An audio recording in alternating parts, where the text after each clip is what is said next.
Hey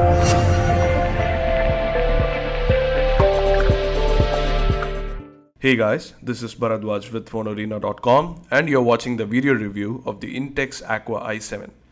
The Aqua i7 is the company's latest Full HD smartphone that aims to fulfill the common promise of more for less. Well, does it? We find out in our review. The design of the Aqua i7 is sufficiently conservative but well made. The smooth matte finish plastic on the back is a nice fit in the hands and the device is thin enough to easily slide into pockets. The front is fully covered in glass with the 5-inch Full HD display underneath. Above the display you have the 5-megapixel front-facing camera, the grilled earpiece and a couple of sensors for ambient light and proximity sensing. Below the display we have the capacitive shortcut keys that are backlit and vibrate when pressed. There is no sign of a notification LED though, which we missed. There is a chrome colored plastic running through the sides of the phone and the right side houses the power lock switch. The left side houses the volume rocker and both are metallic and have a premium look to them. Over at the bottom you have the lone microphone for voice calls and the top houses the micro USB port and the 3.5mm audio jack. There is no secondary microphone on this device, so stereo recording is ruled out. The back sports the 13-megapixel camera, the single LED flash and the loudspeaker. And since the back is removable, we have the SIM slots underneath the cover. One is micro SIM and the other is normal size, and the 2000 mAh lithium-ion battery is removable. But yes, there is no microSD expansion slot here. Coming back to the display, the 5-inch 1080p IPS LCD panel is surprisingly good. Even though it has a slight reddish tint to it, the viewing angles and the brightness make the display work great in all the lighting conditions. Consumption of media like watching movies and reading text was great thanks to the dense display. The camera on the back is a 13-megapixel unit that takes surprisingly decent photos. It captures the colors quite well in the daylight conditions and the HDR photos were a revelation with them actually working unlike other phones in this price range. The low light and the video performance though were underwhelming due to loads of noise and aggressive processing, and the focus performance too of the phone in conjunction with the UI was not up to the mark.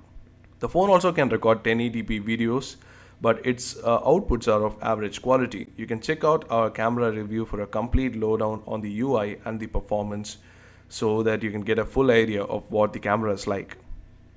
Overall, we think the performance of the camera is quite decent for the price. Now talking of performance, the Aqua i7 is powered by the MediaTek MT6589T turbo chipset, which brought full support for the Full HD resolution displays and is powered by the PowerVR SGX 544 GPU. The chip has a 1.5 GHz quad-core processor with 2 GB of RAM, which aims to keep it smooth but rarely does. The resolution is a huge burden for the GPU and is evident from our benchmark tests that the CPU is improved but the GPU takes a beating, again due to the resolution. Gaming too is laggier than usual with extreme stress on the underpowered GPU, but we guess it might be enough for just casual games. The phone comes with 32 GB of built-in storage, out of which 3 GB is allocated for application space and 24.83 GB is allocated for the user. The amount of free space lets you not worry about the lack of a microSD card slot here, as it should be good enough for most. The Aqua i7, much like most mid-range phones in the market, is a dual SIM phone with one capable of 3G and the other 2G. There are options to set defaults for each SIM with custom apps for the dialer and the SMS to take advantage of this feature.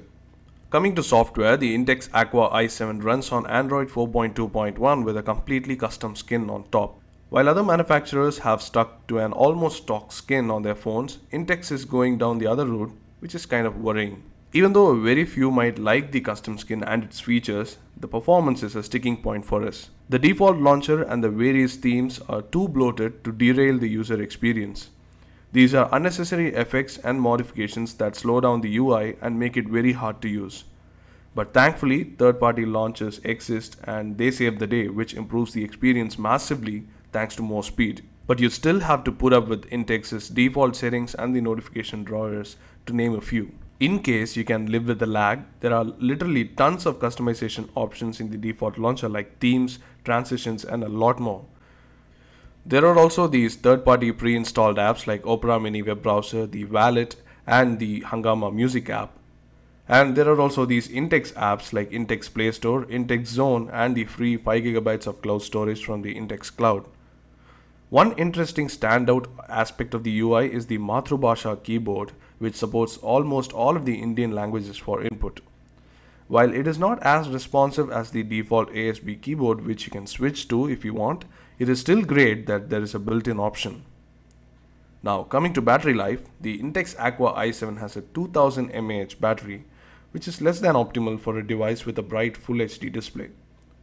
It barely lasts a day for us, especially with the display draining the battery on prolonged use. We think the battery life is just average overall and could have been much better. In the end, the Intex Aqua i7 is a solid contender for the affordable Full HD smartphone range. It might be laggy, but it doesn't lag behind its competitors, as all these phones face the same issue. So if you're looking for a phone with a good display, a decent camera, good build quality and plenty of internal storage, and can compromise on the default software, average performance and battery life, go for it. So that's about it for the video review. Do read our full review on the blog and let us know what you think in the comment section below. We hope you enjoyed this video. If you did, do hit the like button and do subscribe to our channel for more videos like these, and don't forget to share this video with your friends. Thanks for watching.